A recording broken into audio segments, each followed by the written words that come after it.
What's up, everybody? Evil Goria here.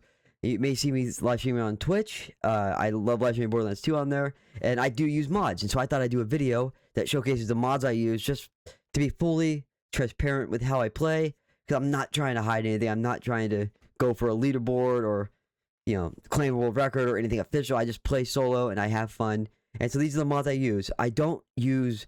There's only one overhaul that I do play with sometimes. When I'm doing like the shiny hunt, I don't. But even though it doesn't technically have anything to do, you'll see. I'll talk about it later. But usually I don't play with overhaul mods because I do like the base game. But if I do an overhaul mod, I don't leave it on there very much. There's actually a second one, technically speaking. It's not really an overhaul mod, but we'll get to it. Anyway, we're going to get right to the mods. I use Python SDK. It's really, really easy. And it's how I do everything. We're just going to go down the list in the order that it is, just straight down. First is automatic reload fix. This allows you to fix the bug where sometimes your gun doesn't reload automatically when it's supposed to. I often see when I'm doing like Gunzerker, it's supposed to automatically reload, but it doesn't. So this fixes that. You got the bank and stash anywhere. This gives me a hotkey. I can set whatever button on my keyboard as a hotkey to pop up my bank and stash from my bank. One key's for my bank and one key's for my stash. It's really nice. I have a Black Widow V4 Pro Razer keyboard. I think that's how you say it. And it has these M1, 2, 3, 4, 5 keys on the side that I can map to anything, and it's convenient for my hand. I can just kind of go to the left a little bit. Really convenient for all these like quick opens for my bank and stash, and for my travel. We'll get to later on. It's really nice. Then we got the Borderlands 2 map reloader. This is a really cool mod. It allows me to save quit from wherever I am, and so like I can hit tab, and I don't have to go into like hit escape, hit save quit, and then reload the game. I can just hit tab because that's the key I have it bound to. I can just go boom, and it save quits and loads back in at one click. No bullshit. And then I can also save location, so I can or toggle location restores what the one I use. That will restore when you save quit. That will actually store that, like when you save quit, you'll come back. You'll be right where you were when you save quit. So you can save quit in front of Savage Lee, or in front of Rackman, or in front of Doc Mercy, or in front of whoever, and you could be right there. The only one time that doesn't work really well is Bunker, when there's like there might be other bosses like it, but when you have to like trigger the trip, it's like a barrier, like there's this line that you have to like be right behind, because when you go up as you're running up that over the elevator to your right on Bunker, it like triggers its spawn. So if you set it to where you're up there already, like save your location, you just spawn up there, it won't spawn. You have to run all the way down to cross that boundary so that it triggers the thing. So there's like that doesn't work, but other than that, it's really cool. You can farm really quickly, and it's really nice. Yeah, and then after that we have the easy read only. If I enable this, it doesn't enable it at that moment of this being enabled, but for some reason it disables automatic. Like when you close the game and reopen it, if you want to use it to re-enable it, then when you're in the game, for me, I think it's set to the equal sign, because I was running out of keys here to use. So I've had to use my equal sign is the thing that pops up the read only, and makes it to where I can, it just enables it, and then it, basically for your you just want to quick save first, enable it. You can force quick save by turning your bar on and off, and then, it'll do an auto save. You do the read only, and then you can just read only. You don't have to do anything else. You don't even have to reload your character. Like usually when you read only farm, like, in your files, you can click off this, read only thing. You have to, like on the file, you unclick read only or something, or click read only. I can't remember how to do it anymore. I haven't done it in a long time. But you have to actually reload your character every time, or it will save. It's real weird. But yeah, I have that. I don't use it super often, so it doesn't matter to me that it's disabled at the time. Whenever you load in, it's fine. But whenever I do use it, I have to enable it here. Then when I get in the game, I have to hit the plus sign to actually turn it on. And this just allows me, it's weird. But then I had the better spawns and better travels. This gives me a couple spawn locations in the fast travel, like end of the line or whatever, where Wilhelm is. The vault of the warrior. So if I wanted to farm the warrior, I can fast travel straight to the vault, so I have to go all the way through the other fucking map that's right before it, whose name I can't remember at the present moment. But it does that. It also has Bunker and stuff like that too. You can just fast travel right to, which is really nice. So I have to go all the way through the maps. And then it also lets me have a hotkey to be able to pop open my travel from anywhere. Really nice. I really love it. Doesn't yeah, I don't know. It's just really cool. Farm counter. This is that thing I have on the top of the map when I'm farming. It sits right up there, and you could see what farm I'm on. It's really nice just to keep track of farms. We have grenade jump key, which this one is really cool. It allows me to hit, like, I hit X, and what it'll do is it'll allow me to it'll throw down plain grenades. It will still use my grenades, but what it'll do is it technically, I think within the code, it removes your grenade that you have equipped, the grenade mod you have equipped, throws the grenade and then puts it back on, but it does it like instantly, so that you don't ever have to worry about taking it on and off. It's just really nice. You got item lights. Item lights is really cool. It just it makes a light on the weapon, and it gives it a glow, so this looks cool when the item drops. It's just purely cosmetic, just for the item on the ground. Doesn't do anything in your inventory, but it's cool. Loot collector. This allows me to hit a key on my a hotkey on my keyboard, wherever I want to have set. It pull all the loot to me, and it organizes it in like order. And then I can, once I see everything I don't want, I can hit delete and delete all the items I want, or pick up and sell them. But when you're farming Hyperion, you want to farm for like a Northfleet or something, or you're doing a lot of kills, or it could be Pyropede, or it could be Brasses for the interface, or whatever boss you're facing, where a lot of loot is above the ground, and it starts, or like Terramorphs, and it starts to like either bug out the game, or things could start falling through the floor, or it could just be hard to see shit. You could delete everything off the ground, and it beats having to pick up everything and sell it. It takes a long time, it's just really nice. Then we have loot collision. This, like, when like items will pop out of an enemy and it will just go pew, and like shoot because it bounces off, it collides with another loot, and it like ricochets off. This prevents that. It's just nice. It just helps everything drop right in front, right where the boss, or the enemy was, just drops right in front of them, so you don't have to like run across the map to get it. Then we have map loader. This is just is one of a many mods that you'll see on here, like on the list, that aren't mods in and of themselves really. They just help other mods work, or they're required to make other mods work. Yeah, I'm not gonna go through which ones are for which. They're all for something on here. Like when you download them on the Python website, like say I go for because I know map loader is for Roguelands. When you go to Roguelands, it will actually show the other required mods, and a lot of every mod on here, like the shiny loot hunt one, has it for the sanity saver. It tells you which ones are required, so you won't have to really worry about which ones of these. I'll tell you which ones are not actual mods, but yeah. Then we have no ads. This just prevents ads. Like you can probably have noticed at the beginning, there's no big Borderlands 4 ad up here. It just prevents ads from popping up. I think there's like usually a little window here of like little advertisements or something like that, and it takes that away. It's really annoying. But yeah, I just have the no ads on. And then the patch.txt is the community patch.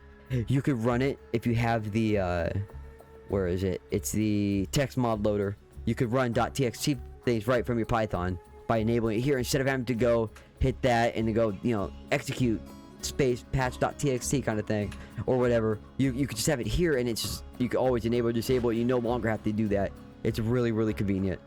And yeah, that's the community patch. I don't run with it all the time, like when I'm doing a shiny hunt, just because I don't want someone saying, oh, I think, or giving that, being a reason they might think that it happened, rather than it just being the rare drop.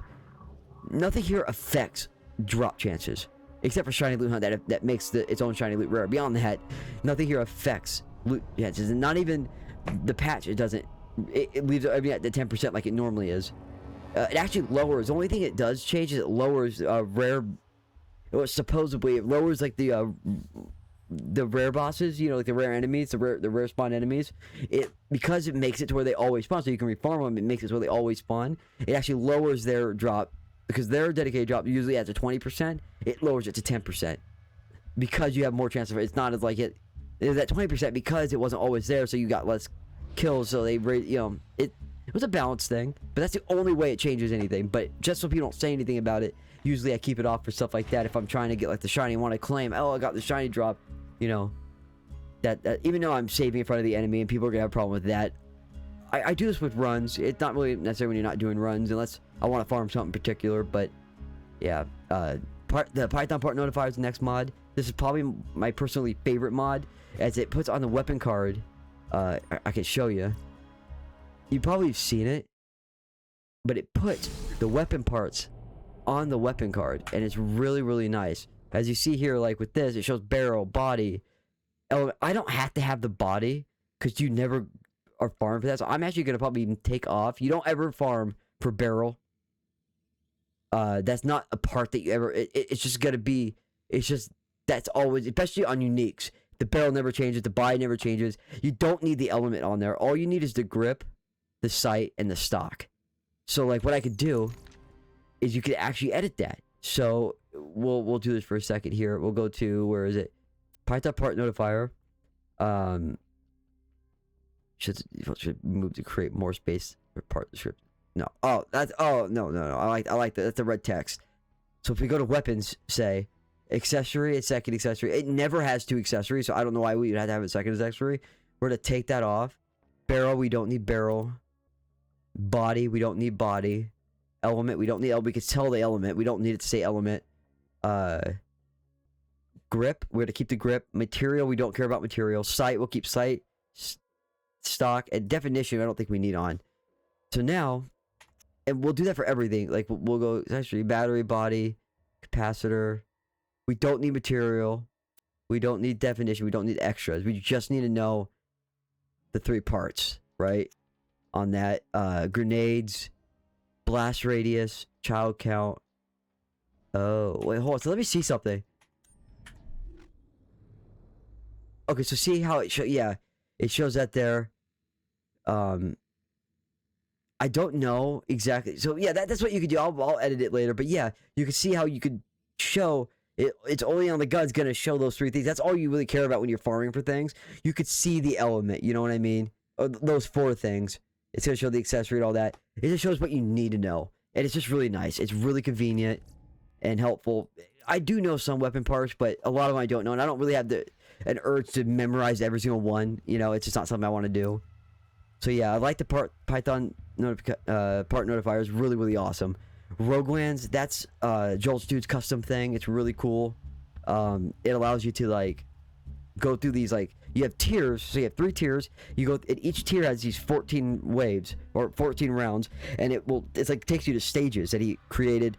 You have to clear a certain number of enemies, and then you have to, and some of these are mini boss rounds, and you have boss rounds, and at the end you have a raid boss round. It's really quite cool. It's really fun. It's really difficult and challenging.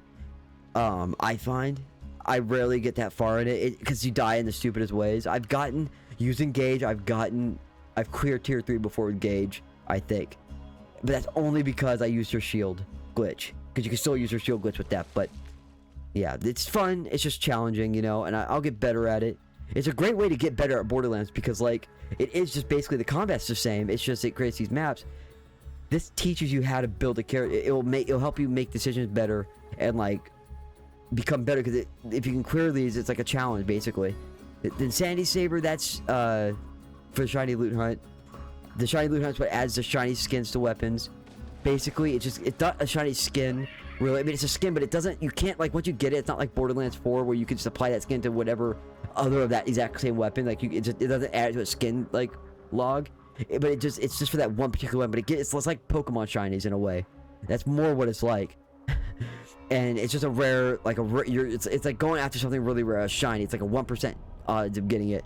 It's really, really cool. Then we have the Skill Saver, which is, another thing I have a hotkey for.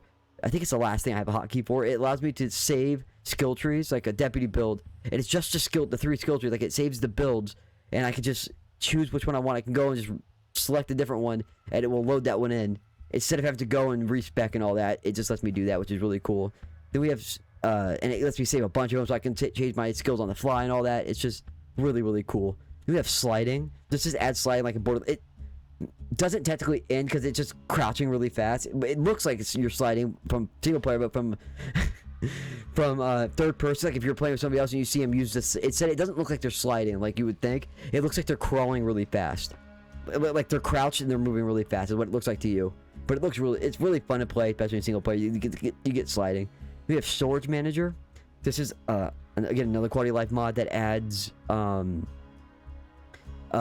it lets you change the backpack size up to 200, which I keep it at 200. I think it's the max before the game starts to have problems. And then it also lets you do the bank at 200, so you can have as many items in the bank, you know, at least up to 200 in the bank as you want. Really cool. And then we have Quick Startup. These the true damage logger, which just lets me hit this button and then I can see the true damage that I deal to an enemy, because the visual damage cap is 999,999k, which is 999 million, right? That's just the visual damage cap. There's actually the actual damage is not capped, but this lets you see what the actual damage you're dealing is.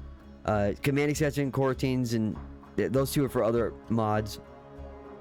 Quick startup, that allows me to like click when I'm loading into the game. Not the game, but like when I first open, like launch the game from Steam, and it's going through like the Gearbox logo and the other companies, all that. It lets me just kind of quick speed through that, which is really nice. And then we have the text mod loader. This is what allows you to actually for text files that are in your binaries folder to show up here.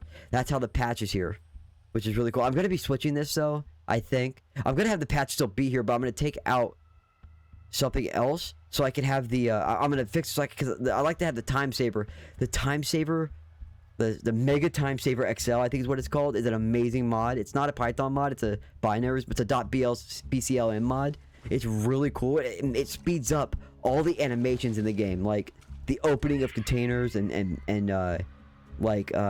boxes and shit. It allows that to open faster, and like chests. It allows doors to open faster. It allows elevators to go up faster, up and down faster, and all that. It makes doors open quicker. It's just really, really nice to have. And the text mod thing is what makes that work. It's really cool. I'm gonna do a video on how to do it, how to actually get the time, how to run .blcms in this. I'm gonna show a video on how to use the text mod loader because I had to figure it out on my own because it doesn't really tell you. It does, like, but yeah, I had to figure it out. It was confusing, and I want to kind of make a clear, concise video on it because I love it. I think it's really a great option that beats having to do this, hit execute space patch.txt or whatever, and then you have to enter, and you have to do it every time. You can just leave it enabled, and it's really nice. But yeah, these last three are just other things to help. These are other like mods that helps other mods, like allows them to work. So yeah, those are the mods I use. Again, they're just quality of life stuff.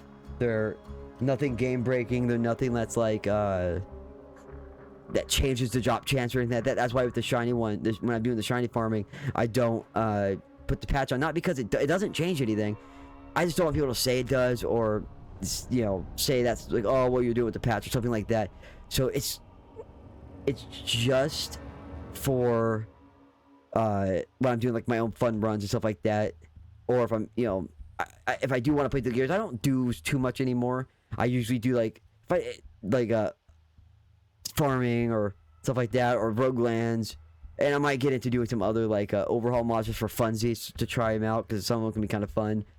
But yeah, other than that's what I play with, man. It just helps the game feel better to me.